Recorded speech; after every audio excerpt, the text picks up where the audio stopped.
All right, first of all, we're not going to use those because when you're DJing with Bluetooth speakers, we are not going to be able to use our headphones.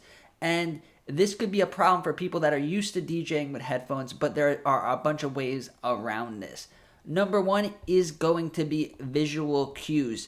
So if we look here at the waveforms, we could tell what's happening in the song based on the shape and the color of the waveforms. So it goes by the smaller the waveform is going to be a smaller sound. So think of a small sound being like an intro or maybe just like a filtering noise. And then think of a big sound being like bass and a bass drop, like something you could feel. So let's hear what this part of the song sounds like.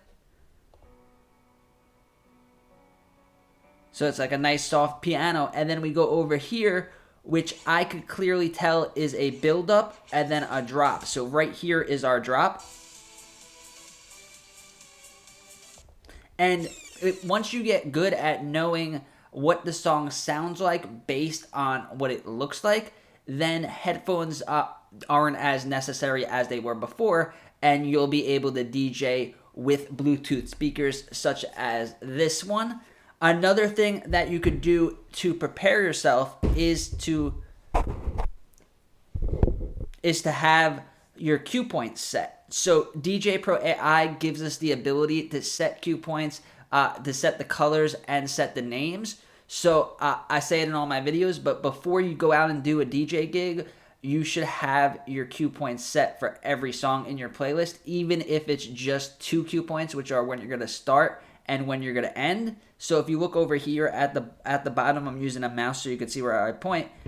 Right here, I set this cue point as the start cue point, and then I have this one, the red one, as the end. So come up, if your software supports color-coded cue points, then come up with a system that makes sense to you. It doesn't matter if it makes sense to anybody else because this is your DJ software. So come up with a system, maybe do all the start cue points are in green, all the end are in red. I chose this light color because it was easier to see, and then the red one as end. And then in your DJ software, as soon as you load up the track, anytime you load up the track, you have a visual representation of when you should start the track and when you should mix out. Obviously, there might be more places to mix in and mix out, but at least you have something to go on, and you'll be able to get by as a DJ. Number 2 is going to be you're going to have to dial back your DJ style, dial back your skill a little bit. As DJs, we are trained and we practice on hearing beats, counting beats, 1, 2, 3, 4, counting the beats, knowing when the phrase is, knowing when stuff's going to happen in the song. But when we're DJing with Bluetooth speakers, especially at this moment and at the technology that we have, almost all Bluetooth speakers have some sort of latency, and you may not be able to notice it if you're just listening to music, if you're just like listening to Spotify or something. But when you're DJing, all of those seconds and milliseconds and all the tiniest time difference could make your mix go from being a perfect mix to being a complete train wreck. So what we're going to do is we're going to rely more on the sync button. So instead of doing manual beat matches, counting down and pressing the button at the right time, which is great, and it's really satisfying to do, and it's a great skill to have, and I believe every DJ should practice manual beat matching. But also, you already know you could do it, so when you're DJing with Bluetooth, use the sync button and don't be afraid to do different style mixes. You don't have to beat match every single song. You could do more basic transitions, like maybe waiting for a song to play out and then starting the next song at a 1 beat or at a good part of the song. You could also use effect transitions. You could do a simple echo out. You could do a backspin. There's so many different transitions that don't require beat matching at all that you could do while you're using a Bluetooth speaker. We were the last people to actually buy music because everyone else went to streaming services, and now streaming services are integrated into DJing, and now DJs are the last people to listen to music with wires.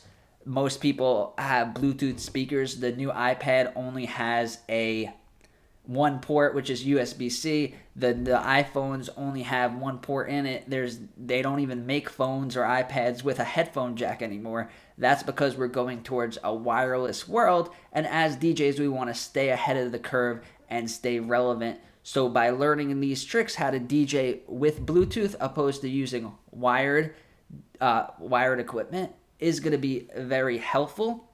Another thing is going to be to have your playlist planned out so that you know what song you're going to play and when you're going to play it. And then now if you have your playlist down, and then those songs in your playlist have the cue points down, then it's really easy to be DJing with the visual cues opposed to using headphones and being on the headphones. And then why would you want to DJ with Bluetooth opposed to wired? Well, it gives you so much more freedom. There's more gigs that you could do. You could do outdoor gigs, you could do beach gigs, you could DJ by the pool, you could do so many things, and you won't be there chained down to the DJ decks. And then also, if you're an iPad DJ like me, then all you need is your iPad, and you could connect to any Bluetooth speaker and you could DJ, whether it's for fun or whether it's a paid gig. And then you could also get into the crowd and enjoy the party with the crowd, maybe lead line dances and lead dances by getting out on the dance floor. You have your iPad and you could DJ and do everything that you need to do with just the iPad. So I believe that Bluetooth is the future of DJing and DJing with the iPad. So if you guys are practicing DJing with the iPad, definitely practice DJing with Bluetooth and keep it in mind. And it is it's a very professional way to DJ, and you could definitely do it. There's just the things to keep in mind, like no headphones. No, you're not going to be able to beat match. And then another thing is scratching. You're really not going to be able to scratch, because scratching, you're doing the scratches on the correct beat. But when you have latency on the speakers, what's happening on your DJ software is slightly behind or forward on what's happening in the speakers. So if you're trying to scratch to the beat, it's really not going to work very well. So keep that in mind, and you're not going to have to be as fancy or as precise with your DJing, but it doesn't mean you can't do a great DJ set with Bluetooth speakers. So let me know in the comments down below if you DJ with Bluetooth or if you are against it. Also, let me know in the comments if you have any other questions about DJing and DJing on the iPad. And if you found value in this video, give it a like and subscribe to the channel. I make these DJ tutorial videos several times a week, and thank you guys for watching.